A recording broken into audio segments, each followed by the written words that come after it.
Қайырлы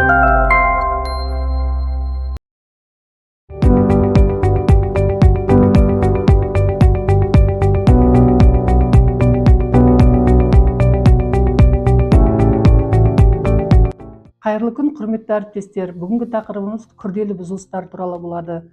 Күрделі бұзылыстар дегеніміз бұл бірнеше бұзылыстың бірлесуі, яғни бір балада бірнеше бұзылыс бір мезетте болуы мүмкін. Мысалы, балада зиятында бұзылысы болады, және сонымен қатар тірек қимыл қозғалыс аппаратында да қиындықтардың болуы мүмкін. Тағы да қосымша тілдік дамуында да тағы да басқа көптеген қиын, яғни күрделі бұзылыстар бірге келуі мүмкін.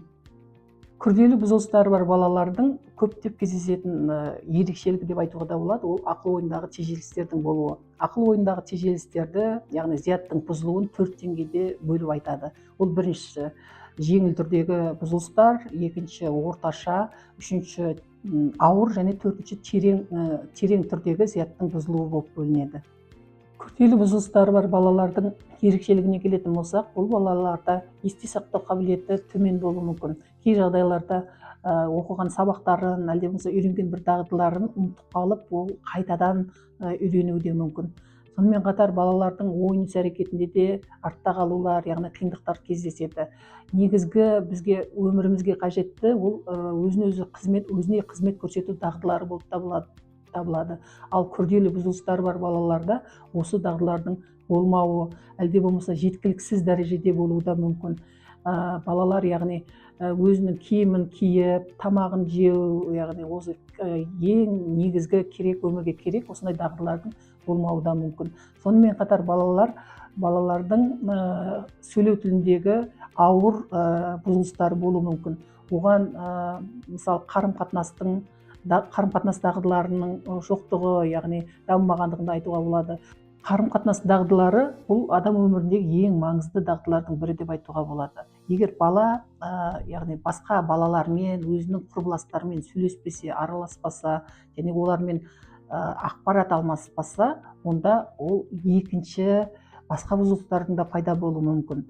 Бала басқа адамдармен сөйлесе алмағандықтан агрессивті болуы мүмкін, және өзінің керегін айта алмағандықтан көптеген басқа проблемалардың келуіне, яғни шығуына алып келеді.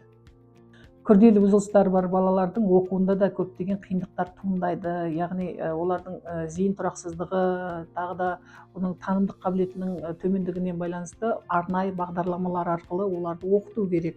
Олардың негізгі мақсат бұл жерде әлеуметтендіру болып табылады. Әлеуметтендіру, оның ішіне өзіне-өзі қызмет көрсету, яғни әлеуметтік тұрмыстық бағдарлау мақсат міндеттері міндетті түрде бұл оқыту бағдарламаларына қосылады.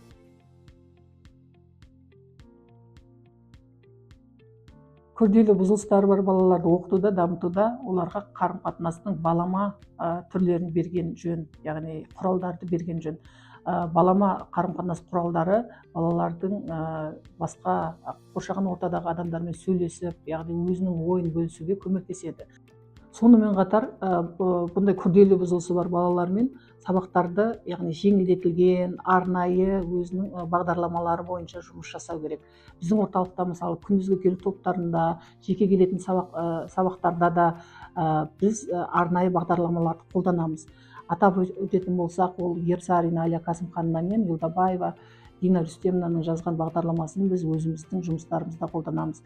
Яғни бағдарламада мақсат міндеттерде арнайы әдістер бар, ойын түрінде балалармен жұмыс жасау, және еркін ойын түрінде, яғни жай олар партада отырып сабақ бермейді, ал күнделікті кәдімгі өмірде кездесетіндей ситуацияларды біз оған жасап, яғни сондай жағдайлар туындырып, ол баланы әрі қарай өмірге бейімдеу мақсатында мақсат міндеттерді қойып орындап отырамыз.